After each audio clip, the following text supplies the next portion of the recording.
Brahmanbaria police লাইন্সে সাংস্কৃতিক অনুষ্ঠানে উচ্চস্বরে গান বাজানোকে কেন্দ্র করে পুলিশ ও মাদ্রাসা শিক্ষার্থীদের মধ্যে ধাওয়া পাল্টা ধাওয়া ও সংঘর্ষের ঘটনা ঘটেছে। এতে পুলিশ সদস্য ও মাদ্রাসা শিক্ষার্থীসহ অন্তত ৩০ জন আহত হয়েছেন। মঙ্গলবার রাত 11:30টার দিকে শহরের পশ্চিম মেড্ডা এলাকায় এ ঘটনা হয়। পুলিশ ও স্থানীয় সূত্রে জানা গেছে, চট্টগ্রাম রেঞ্জের ডিআইজি আব্দুল কুদ্দুসের ব্রাহ্মণবাড়িয়া আগমন উপলক্ষে পুলিশ লাইন্সে সাংস্কৃতিক অনুষ্ঠানের আয়োজন করা হয়। ডিআইজি অনুষ্ঠানস্থল ত্যাগ করার পরও উচ্চস্বরে গান বাজাতে থাকে। বুধবার পরীক্ষা থাকায় পড়াশোনায় বিঘ্ন ঘটার অভিযোগে পাশের দারুল আরকাম ইসলামিয়া মাদ্রাসার কয়েকজন শিক্ষার্থী শব্দ কমানোর অনুরোধ করেন। এ নিয়ে কথা কাটাকাটির এক পর্যায়ে শতাধিক শিক্ষার্থী পুলিশ লাইন্সে প্রবেশ করলে উত্তেজনা ছড়িয়ে পড়ে। পরে পুলিশ লাঠিচার্জ করলে শিক্ষার্থীরা ইটপাটকেল নিক্ষেপ করেন। এতে উভয় পক্ষের অন্তত ৩০ জন আহত হন। আহতদের বিভিন্ন হাসপাতালে চিকিৎসা দেওয়া হয়েছে। জেলা পুলিশ সুপার শাহ মোহাম্মদ আব্দুর রফ ঘটনাটিকে ভুল বোঝাবুঝি উল্লেখ করে দোষীদের বিরুদ্ধে আইনানুগ ব্যবস্থা নেওয়ার কথা জানিয়েছেন। শব্দের কারণে মাদ্রাসার ছাত্রদের সমস্যা হয়েছিল এবং এটাকে কেন্দ্র করে যে একটা অনভিপ্রেত ঘটনা ঘটেছে, আসলে এটা একটা ভুল বোঝাবুঝি ছিল এবং এখানে যারা জড়িত, এখানে যদি কারো অতি উৎসাহী থাকে, এটা আমরা অবশ্যই সিসি ক্যামেরা দেখে যদি কারো দোষ থাকে আমরা তাদের বিরুদ্ধে অবশ্যই ব্যবস্থা নেব এবং এটা যাতে এই সিসি ক্যামেরার ফুটেজ যাতে স্বচ্ছভাবে আমরা অ্যানালাইসিস করতে পারি, এ কারণে আমরা স্বচ্ছতা রাখবো। আমাদের এখানে আমরা যাদের সঙ্গে বসেছি, আমাদের সবার সঙ্গেই কথা হয়েছে, আমাদের মধ্যে খুবই ফলপ্রসূ আশা হয়েছে এবং বাকি যে যারা অসুস্থ, যারা চিকিৎসাধীন আছে, ইতিমধ্যেই আমাদের মধ্যে জেলা পরিষদের প্রশাসক যে সিরাজ ভাই, উনি হসপিটালে তাদের গিয়েছেন, দেখা করেছেন এবং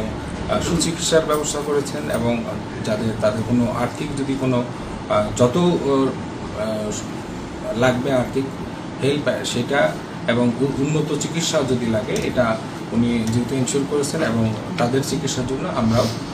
সহযোগিতা করবো যা লাগবে। কিন্তু পাশাপাশি এই ঘটনার সাথে যারা জড়িত বা যারা অতি উৎসাহী, যাদের মধ্যে এই উদ্ভূত পরিস্থিতি তৈরি হয়েছে বা ভুল বোঝাবুঝিটা তৈরি হয়েছে,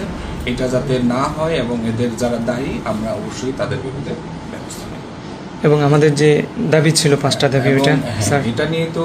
এবং আপনারা দেখছেন যে এখানে আসলে একটু উত্তেজনায় ভুল বোঝা হতে অনেক ছোট ছোট বাচ্চাও আহত হয়েছে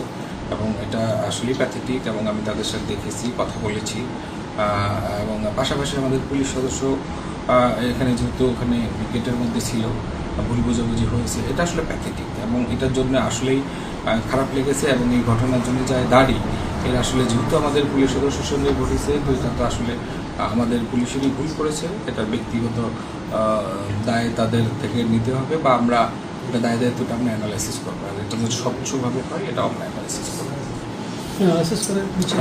বিচার নিশ্চিত করবো, কনফার্ম বিচার নিশ্চিত করবো এবং আমরা টাইম টু টাইম আপনাদের যে প্রতিনিধি থাকবে, টাইম টু টাইম যেন এটা নিয়ে আবার ভবিষ্যতে যেন কোনো ভুল বোঝাবুঝি না হয় বা কেউ এটাকে নিয়ে মিস ইন্টারপ্রেট না করে, ভুল ব্যাখ্যা না দেয়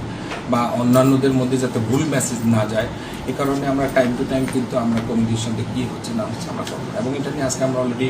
কমিটি করার কথা বলছি, আমরা করে হয়তো সাইন করে দেবো যে এটা নিয়ে আমরা তদন্ত কমিটি করবো। এই তদন্ত কমিটির সঙ্গে এই প্রতিনিধি অ্যাটাচড হয়ে কাজ করবে এবং এটা নিয়ে আসলে কিছু কিছু বিষয় তো আসলে ফিক্সড টাইম দিয়ে হবে না, এটা হয়তো যারা আপনারা আমাদের সাথে ডিসকাস করতে গেলেই দেখবেন যে এটা কখন হবে, এটা আপনারা হয়তো বুঝতে পারবেন ইন ফিউচার। আর আরেকটা বিষয় হচ্ছে যে দেখেন উচ্চস্বরে এটা তো কারণটা হচ্ছে যে কোনো সাউন্ড পাশের কাউকে ডিস্টার্ব করুক, এটা আমরা চাই না। এটা অবশ্যই এখানে কিছু মিসআন্ডারস্ট্যান্ডিং ছিল, এখানে হয়তো ছিল, বাট এগুলো আমাদের মধ্যে যেহেতু অলরেডি আলোচনা হয়ে গেছে, এটা আমরা বিস্তারিতভাবে না বলি, বাট আমরা চাই যে এখন থেকে আর সামনে যাতে এই ধরনের অনভিপ্রেত ঘটনা না ঘটে, এটা আমরা নিশ্চিত করব।